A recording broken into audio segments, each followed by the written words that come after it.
अमरीकी सदर की अगर मैं बात करूं तो ट्रंप ने ईरानी वजीर खारजा अब्बास अराक्ची का पैगाम भी सोशल मीडिया पर शेयर किया है। वजीर आजम शहबाज शरीफ ने भी लिखा है कि हतमी मुआहिदे का मतन तय पा गया है, मगर अभी तक मुआहिदे के निकात मंजर आम पर नहीं आए हैं।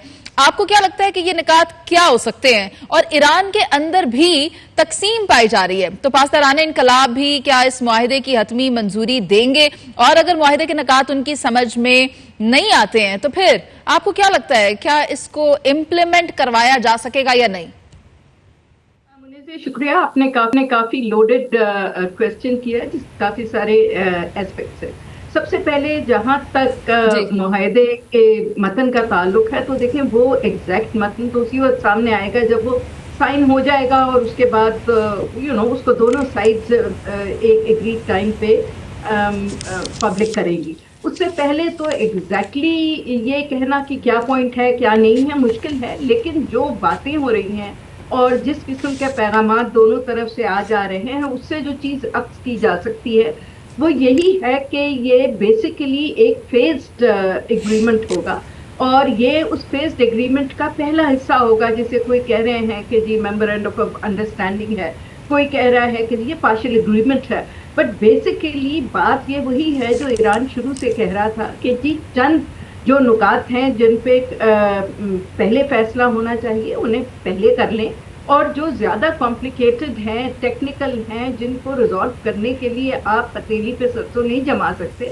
आपको बहुत नेगोशिएशंस की और बहुत डिटेल की ज़रूरत है, तो उन्हें फिर आप सेकंड और थर्ड फेज में कर लें। और अभी जो सामने आ रहा है वो यही है कि एक तो इसमें जंग बंदी पे होगा कि जंग बंदी हो, और जंग बंदी तमाम महाजों पे हो।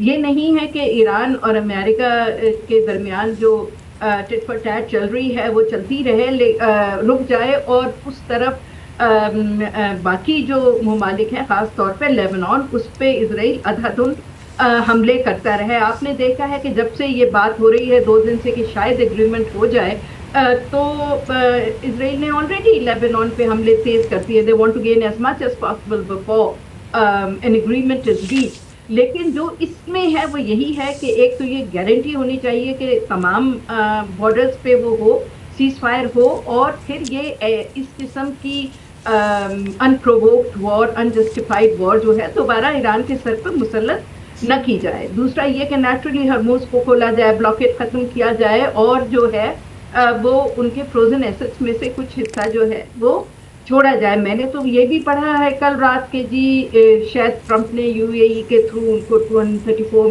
बिलियन का कहा है कि जी वो रिलीज कर देंगे।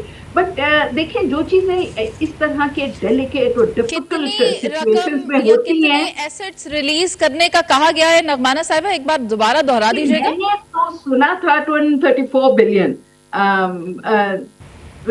जो है रिलीज होंगे, क्योंकि उनके एसेट्स तो काफी ज्यादा फ्रोजन है। 27 कंट्रीज में डिफरेंट एसेट्स हैं। कुछ कभी कोई फिगर कहता है कि 1 बिलियन है, 1 बिलियन कोई 1-2 कंट्रीज में है, बहुत सारी कंट्रीज में उनके बहुत एसेट्स हैं। But anyway, whatever whether this news is correct or not, I do not know. I read it yesterday. तो बट बात यह है कि थोड़ी थोड़ी बात एसेट्स रिलीज करने की भी हो रही है।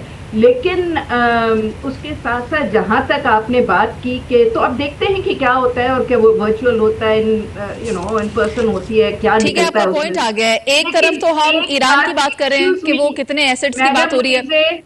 मैडम मुनीजे, 1 मिनट, आपने एक और सवाल पूछा था, मुझे 2 जुमले इसके बारे में बताने दीजिए। आपने कहा था कि जी इंटरनल अगर डिफरेंसेस हैं, तो देखें ये कोई नई बात नहीं है कि ईरान में इंटरनल डिफरेंसेस है। हर इलेक्शन में उनके यही होता है कि कोई हार्डलाइनर्स है और कोई प्रोग्रेसिव्स हैं, और नेचुरली हमारे मुल्क में भी, किसी और मुल्क में भी, सारा मुल्क एक पेज पे नहीं होता। लेकिन इस वक्त जो ईरान का सिस्टम है और जो लोग उसको रिप्रेजेंट कर रहे हैं, उनमें सबकी रिप्रेजेंटेशन है और उनके सुप्रीम लीडर मौजूद। अगर अली खामनाई साहब जिंदा होते तो फिर एक बिल्कुल ही एब्सोल्यूट अथॉरिटी थे, लेकिन अभी भी जो उनके सुप्रीम लीडर हैं, उनके हाथ में ये आखिरी फैसला होगा। और आई एम श्योर कि ये इस एग्रीमेंट जो अभी पार्शियल एग्रीमेंट नजर आ रहा है, इसमें तो कोई ज्यादा स्टिकिंग पॉइंट नजर नहीं आ रहे। तो लेट अस होप के बात तो शुरू। ठीक है।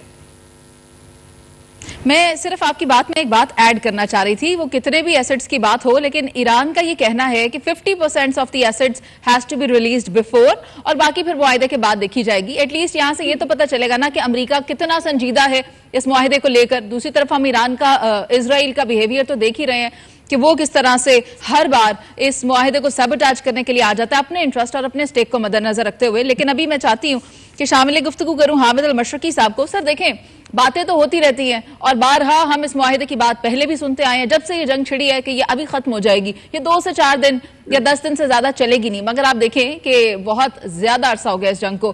तो अब क्या लगता है, हतमी तौर पर इसको रोक दिया जाएगा या फिर ये इसी तरह बहस बराए बहस ही है?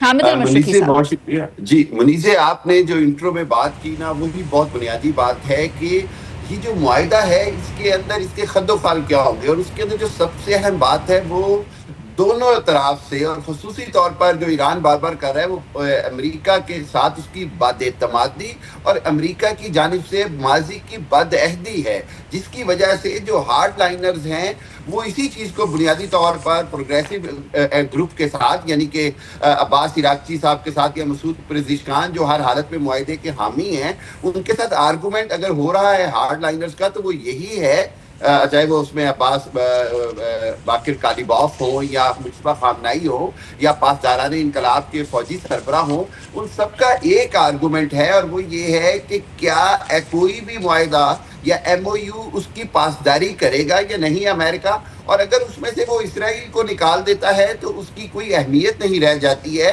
क्योंकि अगर लबनान पर हमले जारी रहते हैं, गजा पर बमबारी होती रहती है, वेस्ट बैंक पर वो कब्जे करता रहता है, और सबसे बड़ी बात ये कि जो नेतन्याहू का जो स्पॉइलर का रोल है हर अंदाज में, वो अगर जारी रहता है, तो फिर कौन ईरान को ये एश्योरेंस देगा कि दोबारा हमला नहीं होगा, दोबारा जंग का माहौल नहीं बनेगा। एक चीज बड़ी इंपॉर्टेंट हमें देखनी होगी इस मौजूदा सूरत के अंदर, वो ये कि द टाइम इज टिकिंग, वक्त बड़ी तेजी से गुजर रहा है, दुनिया शदीद बहरान की तरफ जा रही है। आपको याद होगा कि जब हम बात करते थे कि 80% जो दुनिया की जो फर्टिलाइजर है वो भी आपने हरमुज से गुजरती है, जो कि क्रिटिकल टाइम अब आ गया। उसके बाद फिर आप देखिए कि एक चीज और हमें देखनी होगी, वो ये कि क्या आपने हरमुज के ऊपर वो जो ओमान और ईरान की एक अंडरस्टैंडिंग से टैरिफ की बात हो रही है, उसके ऊपर क्या बात होगी। और एक चीज और अभी जो मुझे नजर आ रहा है वो ये है कि अमेरिका ये चाहता है कि हर हालत में एक 60 दिनों का एक ब्रीदिंग पीरियड मिल जाए, जिसके अंदर एक बार आपने हरमुज खुलकर वो जो बुनियादी तौर पर जो स्टॉपेज लग गया है पूरी दुनिया में ऑयल की सप्लाई के हवाले से और फर्टिलाइजर्स और दूसरी चीजों के हवाले से, उसको रोका जाए। लेकिन ईरान इसके ऊपर तब तक एग्री नहीं होगा जब तक कि ईरान को सैंक्शन में रिलीफ नहीं मिलता, ईरान को ये श्योरिटी नहीं मिलती कि इसको जो है वो ट्रस्ट डेफिसिट, यानी कि इसको किसी भी तरह अमेरिका या इसराइल सबूताज नहीं करेंगे जो भी एग्रीमेंट होगा। प्रॉब्लम ये है कि अभी एक तो नकात के ऊपर तो बात है ही है, वट एवर एग्रीज उसकी श्योरिटी के ऊपर बुनियादी तौर पर इस वक्त जो है वो इख्तिलाफ है। और मैं ये समझता हूँ कि ईरान ने एक बड़ी कामयाबी इसमें ऑलरेडी हासिल कर ली है